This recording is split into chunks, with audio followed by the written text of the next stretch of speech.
I stood at the door of my daughter-in-law's vacation home with my suitcase still in hand, trying to process the words that had just come out of her mouth, and all I could think was, how did I not see this coming?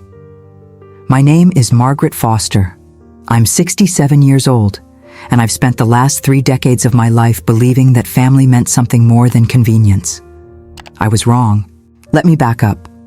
I live in a modest but comfortable home in Portland, Oregon, the same house where I raised my son Daniel after his father passed away when Daniel was only 12.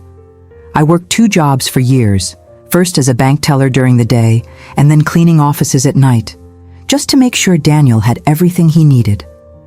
I paid for his college education, helped him with his first car, and when he married Christina 5 years ago, I welcomed her into our family with open arms. I thought we were building something beautiful together. I thought I mattered to them. It was 3 weeks before Thanksgiving when Christina called me. Her voice was warm and enthusiastic, almost too enthusiastic in retrospect. "Margaret, we absolutely insist that you come spend the holidays with us at our vacation home in Scottsdale," she said.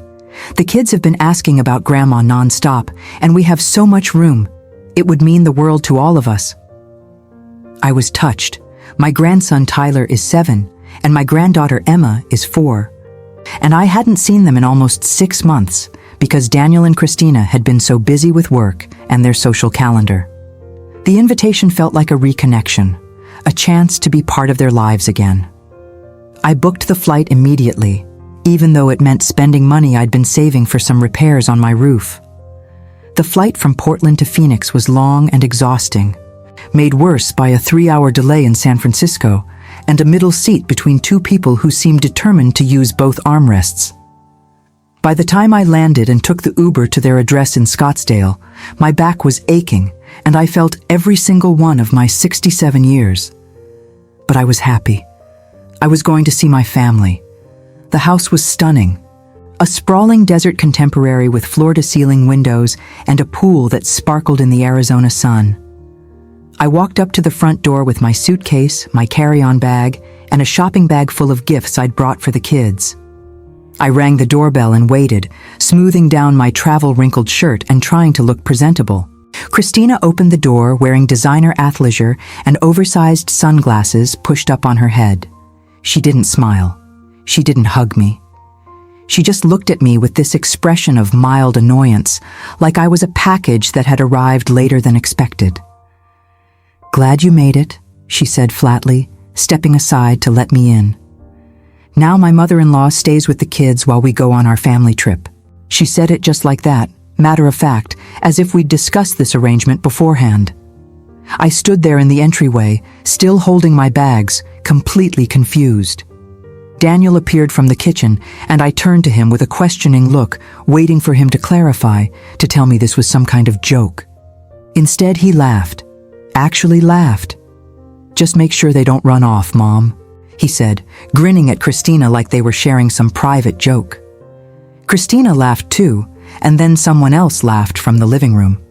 I realized Christina's sister Bethany was there, along with her husband, and they were all looking at me with these amused expressions, like I was the punchline to a joke I hadn't heard. I set down my suitcase slowly. I looked at my son, at the man I'd sacrificed everything for, and I smiled. It wasn't a real smile. It was the smile you give when you're buying yourself time to think, when you're trying to keep your composure while your entire world shifts beneath your feet. "How interesting," I said quietly, because I was under the impression I'd been invited here as a guest, as family, to spend the holidays together, not as unpaid childcare. The laughter stopped. Christina's smile flickered. Daniel's expression shifted from amusement to irritation. "Mom, don't be dramatic," he said. "We just thought since you're here anyway, and we had this couple's trip planned to Sedona, it would work out perfectly. The kids love you." I looked around the room at these people, these strangers wearing the faces of my family, and something inside me crystallized. This wasn't a misunderstanding. This was calculated. They'd flown me across the country, knowing I'd spend money I didn't have, knowing I'd be tired and displaced and grateful just to be included. specifically so they could dump their children on me while they went off to enjoy themselves. I was not a grandmother to them. I was free labor. And the worst part, the part that made my chest feel tight and my hands start to shake, was that my son was in on it. My son, the boy I'd raised alone, the man I'd taught to value honesty and respect and basic human decency, was standing there looking at me like I was being unreasonable for not wanting to be used. "I see," I said softly. I picked up my suitcase. "I'm going to need a moment to process this." I walked past them into the guest room Christina had pointed to, closed the door, and sat on the edge of the bed. My phone was in my purse. My wallet still had my credit cards, and I had a decision to make. I could stay here, swallow this humiliation, watch their children while they went off on their vacation, and pretend this was normal. Or I could do something I'd never done before in my entire life. I could choose myself. I opened my phone and started looking at hotels in Scottsdale. Then I stopped. Hotels were expensive, especially during the holiday season, and I'd already spent so much on the flight. I sat there for maybe 10 minutes, thinking, calculating, feeling the weight of 67 years of always putting other people first. Then I heard Tyler's voice in the hallway. "Is Grandma going to read to us tonight?" he asked. Emma's smaller voice followed. "I want Grandma." And something broke open inside me, not broke down, broke open, like a door I'd been keeping locked. I walked out of the guest room. Christina, Daniel, Bethany, and Bethany's husband were in the kitchen, pouring wine and laughing about something on someone's phone. Tyler and Emma were sitting on the living room floor, building something with blocks. I walked up to my grandchildren first. "Hi, my darlings," I said, kneeling down despite my aching knees. "Grandma is so happy to see you. I brought you presents." I pulled out the wrapped gifts from my shopping bag and watched their faces light up. Tyler hugged me tight. "I missed you, Grandma," he said. Emma climbed into my lap. "Don't go away again," she whispered. I held them both and felt my eyes burn. Then I stood up, walked into the kitchen, and looked at Daniel and Christina. "I need to speak with both of you," I said calmly, "in private." Christina rolled her eyes, but followed Daniel into the guest room where I'd left my suitcase. I closed the door behind us. "Let me make sure I understand the situation correctly," I said, keeping my voice level. "You called me 3 weeks ago and invited me to spend the holidays with you as a guest. You did not mention at any point that you were expecting me to provide childcare while you went on a separate vacation. You allowed me to spend money I needed for other things on a plane ticket. You let me travel for nearly 8 hours to get here. And then, when I arrived, you informed me that I would be staying here alone with your children while you left. Did I get that right?" Daniel had the decency to look slightly uncomfortable. "Mom, it's not that big of a deal," he started. Christina interrupted him. "Honestly, Margaret, I don't understand why you're making this into such a drama. Most grandmothers would be thrilled to spend time with their grandchildren. It's only 4 days." I looked at her, really looked at her, and I saw something I'd been too polite to acknowledge before. She didn't like me. She'd never liked me. I was useful to her occasionally, but she'd never respected me, and she'd taught my son to see me the same way. 4 days, I repeated. 4 days during which you expect me to be fully responsible for a 7-year-old and a 4-year-old, in a house I don't know, in a city I'm not familiar with, while you and Daniel enjoy a romantic getaway.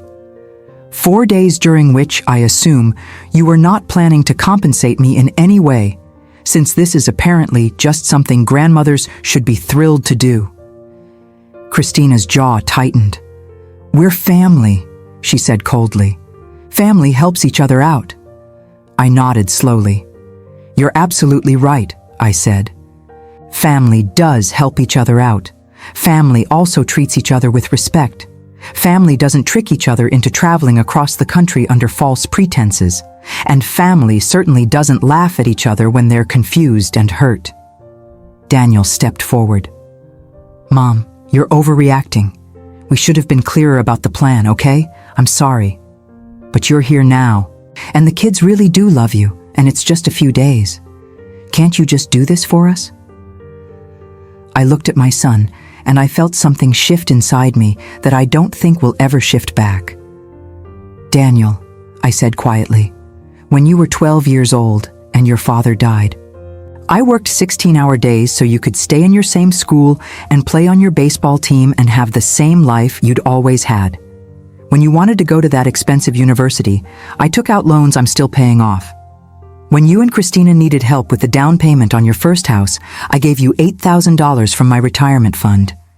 I have never, not once in your entire life, asked you to repay me for any of that. I did it because I love you, because you're my son, and because that's what a parent does. I paused, letting the words settle. But there is a difference between generosity and being taken advantage of. There is a difference between helping family and being used by family. And what you've done today crosses that line. Christina let out an exasperated breath. This is ridiculous, she said. We invited you on a vacation and you're acting like we committed some kind of crime. If you don't want to watch the kids, fine. We'll figure something else out. But don't stand there and lecture us about family when you're the one refusing to help. I turned to her. Christina, I would have been happy to help you. If you had called me and said, Margaret, we have a couple's trip planned and we need a babysitter, would you be willing to come to Scottsdale and watch the kids for a few days? We'll cover your flight. I would have said yes. I would have been honored. But you didn't do that. You lied to me. You manipulated me. And you clearly expected me to just go along with it because I'm the grandmother and I should be grateful for whatever scraps of inclusion you throw my way. The room went very quiet. Daniel looked angry now. His face flushed the way it used to get when he was a teenager and didn't get his way. So what are you saying, Mom? You're just going to leave? You're going to abandon your grandchildren because you're angry at us? I felt that question like a physical blow. Abandon. That's what he thought I was doing. After everything I'd sacrificed, everything I'd given, he thought I was the one abandoning him. I'm not abandoning anyone, I said, and my voice cracked just slightly. I'm setting a boundary. I'm telling you that I deserve to be treated with respect and honesty, and if that makes me the villain in your story, then I guess that's how it has to be. I picked up my suitcase. I'm going to stay at a hotel for the night. I'll book a flight home tomorrow. I would like to spend some time with Tyler and Emma before I leave, if you'll allow it. If not, then I suppose that's your choice. I walked toward the door. Behind me, Christina said, You're really going to throw away your relationship with your son over this? I stopped. I didn't turn around. I'm not throwing anything away, I said. I'm asking for basic decency. If that's too much to ask, then maybe there wasn't much of a relationship to throw away. I walked out of the room and closed the door behind me. Tyler and Emma were still in the living room, and they looked up at me with confused faces. Grandma, are you leaving? Tyler asked. I sat down on the floor with them, ignoring the pain in my knees and the tears threatening to spill over. I'm going to stay nearby tonight, I told them, keeping my voice gentle. But I'm going to come back tomorrow morning and spend the whole day with you. We can go to the park, we can get ice cream, we can do whatever you want. Does that sound good? Emma's lip wobbled. But why can't you stay here? I brushed her hair back from her face. Because grown-ups sometimes need to make decisions that are hard to understand, I said. But I promise you, I love you both more than anything in the world. That will never change. I heard the guest room door open. Daniel and Christina came out, and I could see from their faces that whatever conversation they'd had after I left had not gone well. Mom, Daniel said, his voice tight, if you leave, you need to understand that you're making a choice. You're choosing your pride over your family. I stood up slowly, using the arm of the couch for support. I looked at my son, this man I'd raised to be better than this, and I said the words I never thought I'd have to say to him. Daniel, I have never chosen my pride over anything in my entire life. Every choice I've made has been about sacrifice and love and putting other people first. But I'm 67 years old, and I'm done apologizing for expecting to be treated like a human being instead of a servant. I turned to Christina. I hope you and Daniel have a wonderful trip to Sedona. I genuinely mean that. I hope you reconnect and enjoy yourselves. But I will not be staying here to watch your children. If you need childcare, I suggest you call a professional service. I'm sure there are many qualified babysitters in Scottsdale. Then I did something I'd never done before. I walked out. I picked up my suitcase and my carry-on and my shopping bag, and I walked to the front door. Behind me, I heard Christina say something to Daniel in a harsh whisper. I heard Tyler start to cry. I heard Emma call my name, and I kept walking, because if I stopped, if I turned around, I would break completely. I made it to the sidewalk before the tears came. I stood there in the Arizona heat, on a street in a neighborhood I didn't know, in a city I'd never been to, crying so hard I could barely breathe. I pulled out my phone with shaking hands and called an Uber. While I waited, I searched for hotels and found one that wasn't too expensive, a chain hotel near the airport. I booked a room for one night. The Uber arrived, and the driver, a kind older man with a gentle voice, asked if I was okay.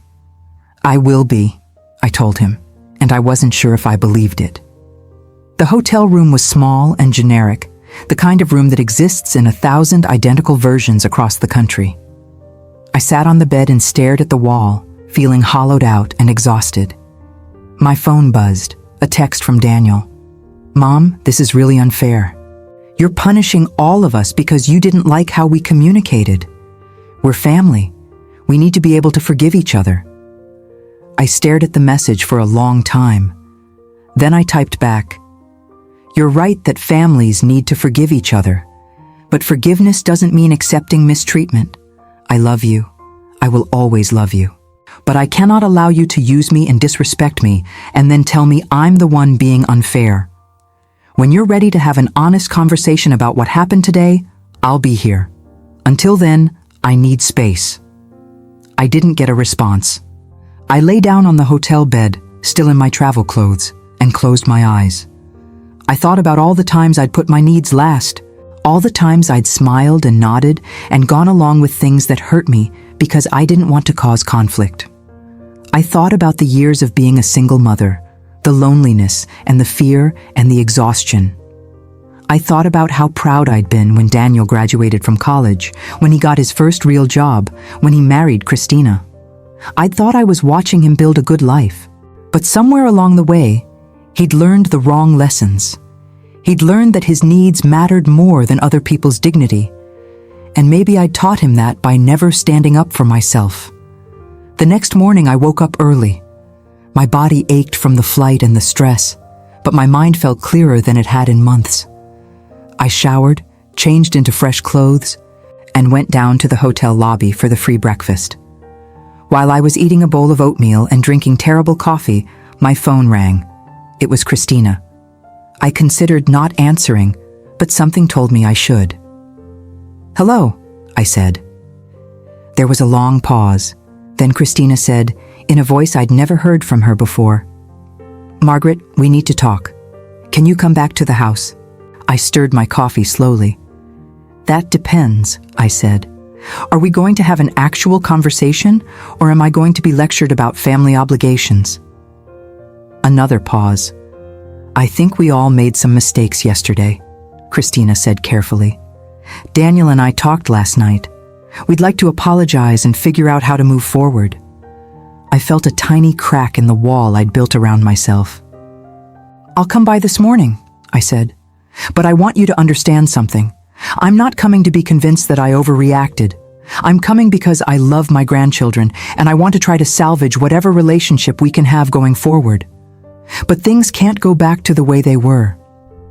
When I arrived at the house, Daniel answered the door. He looked exhausted, and for a moment, I saw the boy he used to be, vulnerable and uncertain.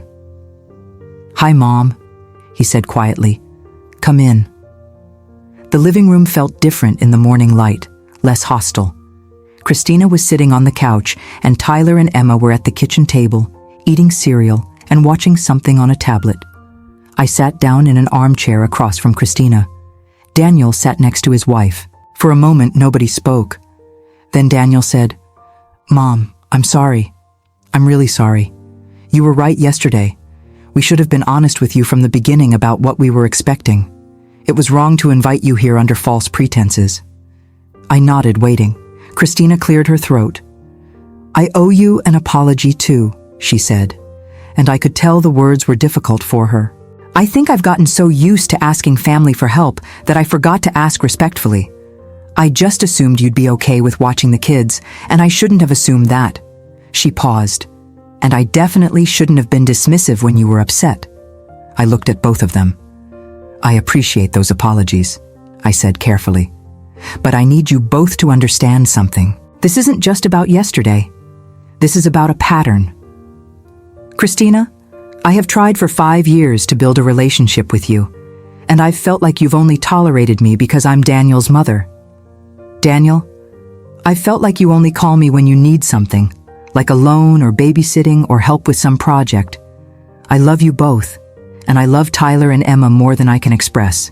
But I need to be treated like a person who matters, not just like someone who's useful when you need something." Daniel's face crumpled. "Mom, that's not how I see you," he said, and his voice cracked. "I know I don't call enough. I know I've been focused on work and Christina and the kids, and I've taken you for granted.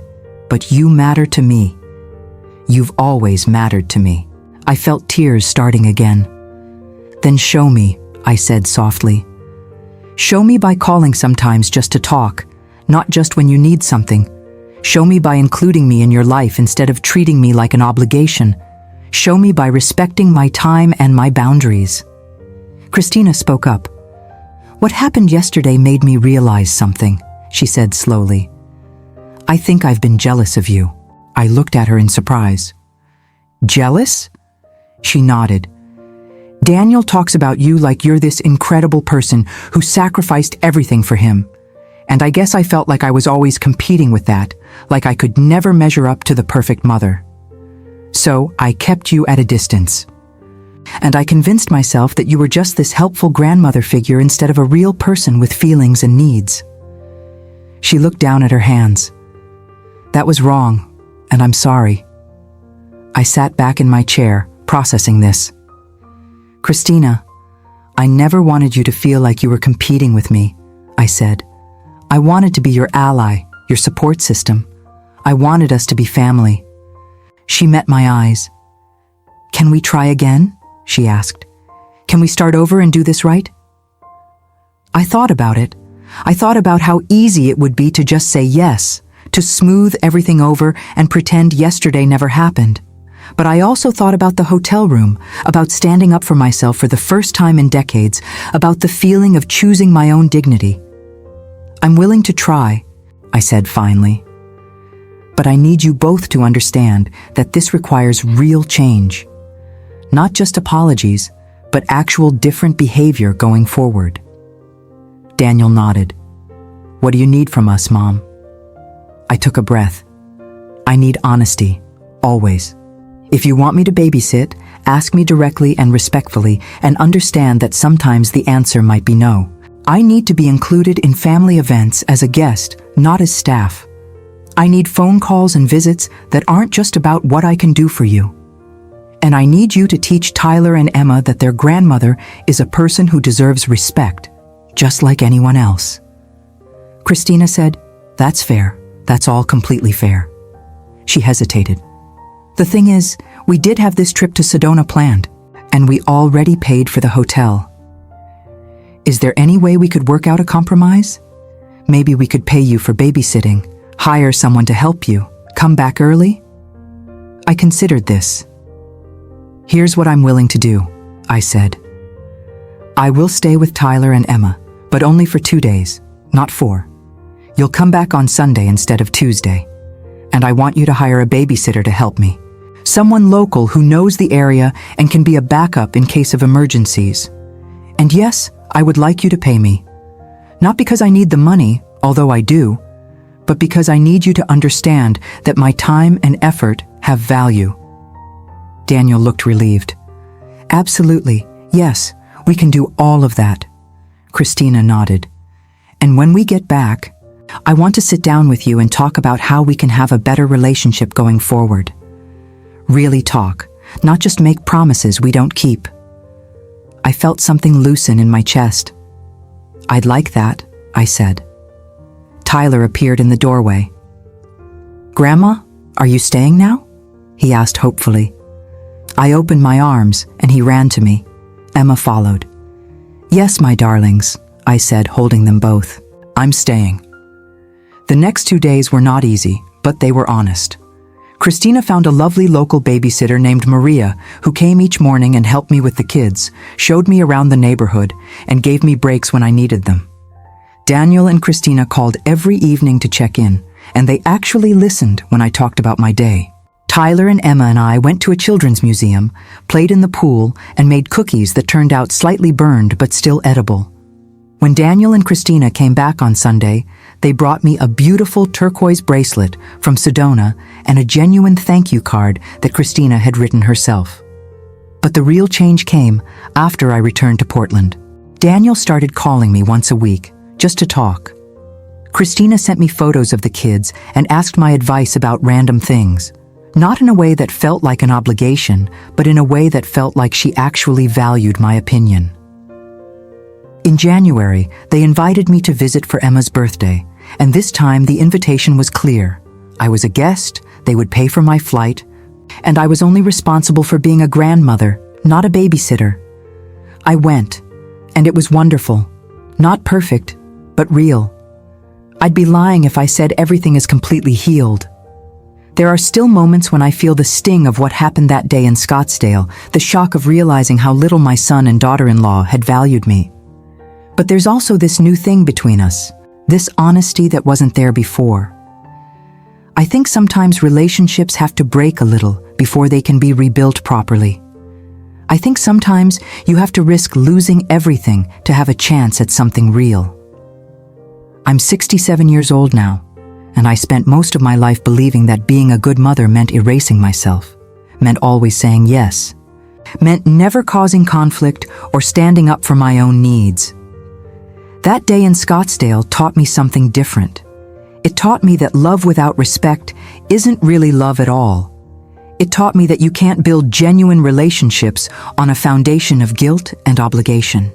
And it taught me that sometimes the most loving thing you can do for yourself and for the people you love is to say no. I think about the version of myself who arrived at that vacation home with a suitcase full of hope and a shopping bag full of gifts, and I feel sad for her. But I also feel proud of her, because she found the courage to walk out that door. She found the courage to choose herself, even when it meant risking the relationship she valued most in the world.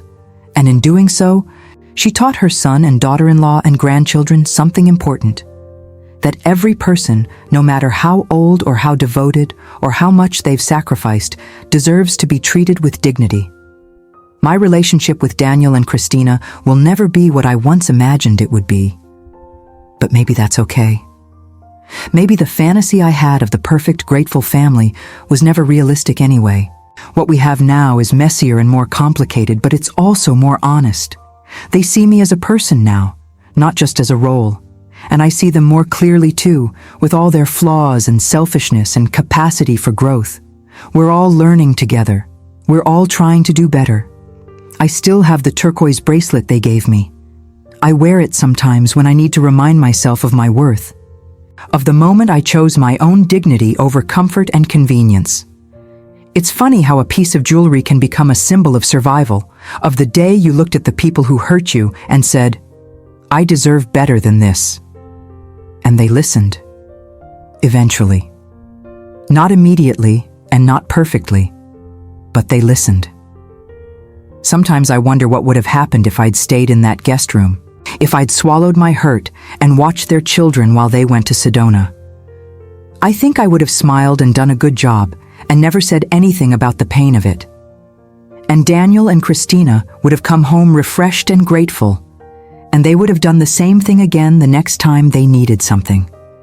and I would have gotten smaller and smaller, more and more invisible, until I disappeared completely into the role of the useful grandmother who never complains. Instead, I walked out. And yes, it was terrifying.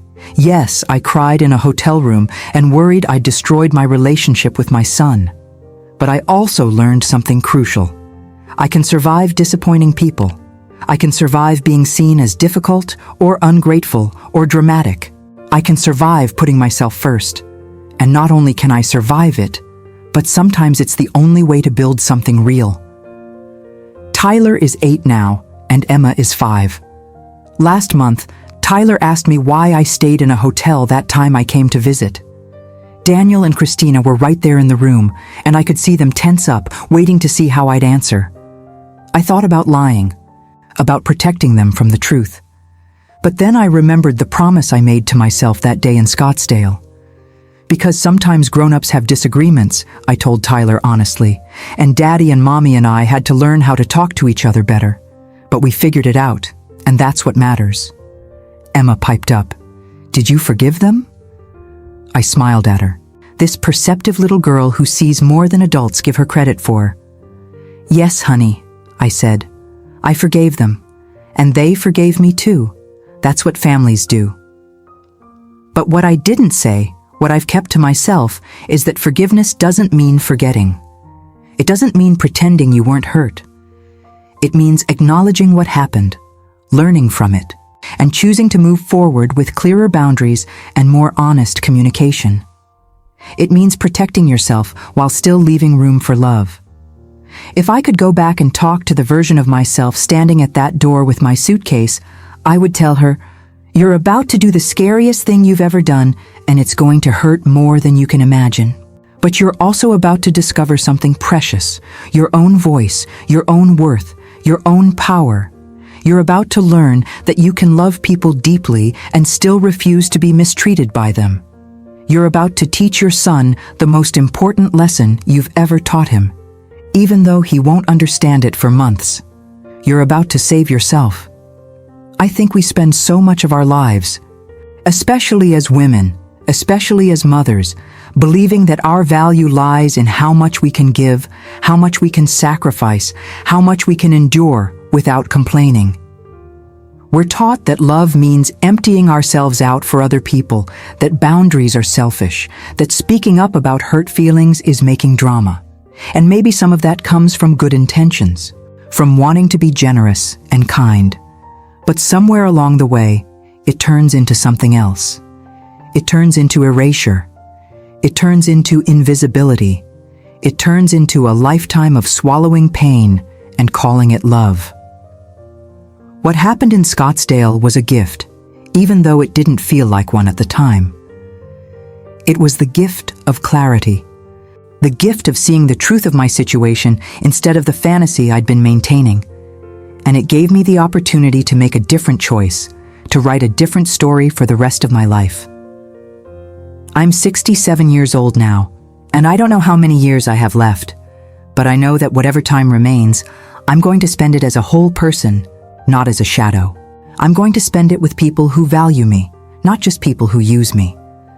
I'm going to spend it speaking up when I'm hurt, instead of smiling through the pain. And I'm going to spend it teaching my grandchildren, especially Emma, that being loving and being strong are not opposites, that you can be kind and generous and devoted to your family while still insisting on respect. That sometimes the most powerful thing you can say is a simple word, no. That your needs matter, your time matters, your feelings matter, and anyone who tells you otherwise is someone you need to distance yourself from, even if they're family. Especially if they're family. The question I keep coming back to is this: how many of us are living half-lives, pretending to be happy in relationships that don't honor us? How many of us are smiling through disrespect and manipulation and taking advantage of, telling ourselves it's fine, it's family, it's just how things are? How many of us have forgotten that we're allowed to expect better? That we're allowed to walk away from situations that diminish us, that we're allowed to choose ourselves sometimes. I don't have all the answers. I'm still figuring this out. Still learning how to balance love with self-protection, how to be generous without being a doormat, how to maintain relationships while maintaining boundaries. But I know this much. Walking out of that house in Scottsdale was the beginning of the rest of my life. It was the moment I stopped being invisible and started being real. And if I had to do it all over again, knowing the pain and the fear and the uncertainty that came afterward, I would still walk out that door, every single time. Because I matter. My time matters, my dignity matters, and I will never again let anyone, not even my own son, treat me like I don't. That's not pride. That's not selfishness. That's survival. That's self-love. That's the most important lesson I've learned in 67 years of living. You teach people how to treat you by what you accept, and I'm done accepting crumbs and calling it a feast. So here's my question for you, the one that keeps me up at night sometimes. What would you do if the people you loved most in the world showed you that they valued your usefulness more than your humanity? Would you stay and hope things get better? Would you speak up and risk everything? Would you walk away, even if it meant being alone? There's no right answer, I think. Every person has to make their own choice based on their own situation. But I hope if you ever find yourself in that position, you remember this. You deserve to be loved for who you are, not just for what you can do. You deserve respect and honesty and genuine care. And if the people in your life can't give you that, sometimes the most loving thing you can do is love yourself enough to walk away. Sometimes protecting yourself is not selfish. It is survival.